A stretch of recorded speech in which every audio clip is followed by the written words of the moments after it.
Kigezi Homeboys FC recently hosted Coach Ryles, a UEFA-licensed allied technical coach from the United Kingdom, for a 3-day working visit aimed at strengthening grassroots football and laying the foundation for a structured soccer academy in the Kigezi region. Coach Ryles arrived in Kabale on 20th June at the invitation of the club's management and concluded his visit on 22nd June. His schedule was packed with activities focused on assessing the local football landscape and identifying opportunities for sustainable development. During his stay, Coach Ryles engaged with a wide range of stakeholders, including players and technical staff of Kigezi Homeboys FC, representatives from the Kigezi Kids League, officials from local football academies, and the Kabale District Football Association. He also met with local sports journalists to gain a deeper understanding of the district's sporting environment. In his media engagement, local journalists took the opportunity to ask Coach Ryles several questions about global football trends and grassroots development. Time and also hard work for the fans to turn up, and it is not only affecting Kigezi Homeboys but even other clubs around Uganda. From the UK, what relationship do academies in the UK have with schools? Yeah. And are there any gaps that you think should be filled here? You know, what can we possibly pick from them and we improve it in our setup here? Okay. Professional coach, how do you handle players with ego? And how do you manage conflicts within the squad? The squad, and possibly my last question is, how do you instill discipline in that? Don't you think match fixing, especially the referees, the coaches, has spoiled the game, especially here in Uganda and in Europe? Then another. Responding to the questions, he praised the passion, dedication, and resilience of local coaches and academy owners, acknowledging their effort in nurturing young talent despite limited resources.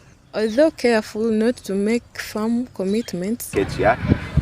So it's taken a lot of work and a lot of time where professional academies now have and they've had them for a long time, have education officers who make sure that they link relations with the schools so that the parents are happy and the kids know they can't get away. Because if you get a good boy, or especially boys, or a good girl, but you get a good boy, they think they're going to be, and everybody says, oh, you're a good player, and they know they're a good player.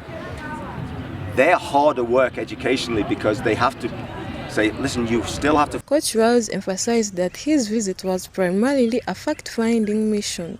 He described his experience in Kabale as both insightful and inspiring, and pledged to return to Europe with valuable observation that could inform potential future collaboration and support. Again, to make sure that we're crystal clear, I am not representing any club, I am not representing any organization, I am not standing here as some kind of representative of Europe or any club. I'm here because I've been invited as a human being.